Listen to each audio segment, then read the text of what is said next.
If a Muslim says, yes, I believe a 20-year-old girl who converts from Islam to Christianity should be stoned to death because she's publicly proclaiming the name of Christ, do you think that that person should be able to live in America? What is up, my shabby sheeple? My name's Josh Staub, and this is another episode of the NoCap BriShap show. In honor of BriShap saying that he was going to be on the Tim Pool show on Friday and then wasn't, I said, screw it. Let's review some old BriShap Tim Pool videos. And before we dive into those shenanigans, I wanted to ask you guys, please like and share these videos. They're super fun to do. They're super fun to spurg out about Brian Shapiro, but I need some incentive to do more. Can you provide me with that incentive? Motivate me, my shabby sheeple. Let's watch this. I think and gain power in America. Okay, there's a lot of people that live in America that have some really awful beliefs. But just because you believe something doesn't mean you're going to do it. Shapiro just disingenuous out the gate. If you have a belief in something, there's like a 99% chance that you are going to engage with it somehow. I'm a Christian, therefore I believe in God, therefore I pray, therefore I ask for Christ's atonement. Nerds believe in global warming, so they donate and they spread word about the cause. Cool Vic believes that Brian Shapiro is retarded, and so he makes about 35,000 videos a week about how retarded Brian Shapiro is. It is, dare I say, stupid to say that just because you believe in something doesn't mean you are going to act on it. You think that that is compatible with American culture? Whether somebody's compatible with American culture or not is not the point.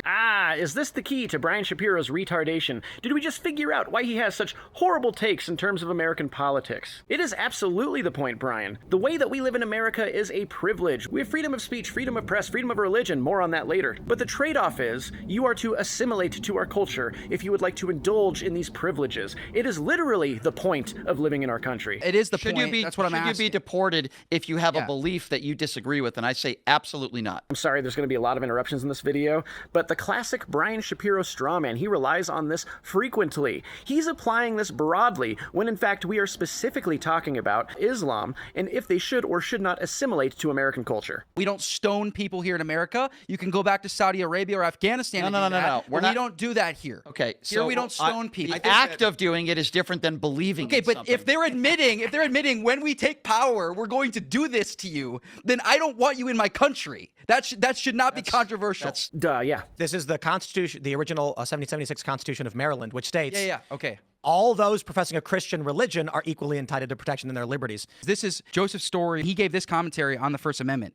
He said, the real object of the amendment was not to countenance, much less advance Islam or Judaism or infidelity by prostrating Christianity, but to exclude all rivalry among Christian sects. Ooh, I love this one. It's really a juicy-goosey. Brian, no doubt, is going to bring up freedom of religion, but a hot take, all freedom of religion meant is that when we seceded from Europe because we were being oppressed by the way that we worshiped God within the framework of Christianity, it just meant that we could practice Christianity however we wanted to. We had the freedom of religion in terms of how we wanted to behave as Christians. Brian's going to spurg out about this, no doubt. The point of the First Amendment, according to the early founding fathers, was not to allow for things like Islam that are incompatible. No, it was for Christian unity. Blasphemy was a crime. So what about atheism? Like, what about people in this country that don't believe in God? You have to abide by the culture of the nation that you are living in. And the United States is the most lax and respectful of non-Christian religions. His point is just that as a nation founded under Christian moral ethics,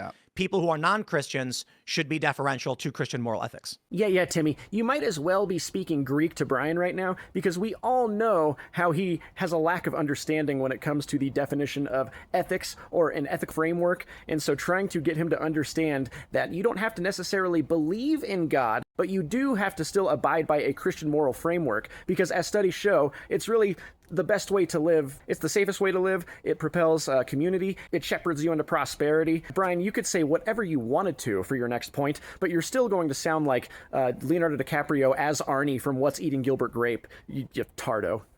I despise a lot of the things he said. I thought he spread a lot of bad things. Like what? Okay, let's start off with Paul Pelosi. Time to take your blood pressure medication and get out those heart rate monitors, because we're about to watch the intelligent and loquacious Brian Shapiro give his take on Charlie Kirk. I've watched this video extensively, and listen, he called out what happened to Paul Pelosi, the bludgeoned with a hammer, right? Yes. He said, oh, that was horrible what happened to him.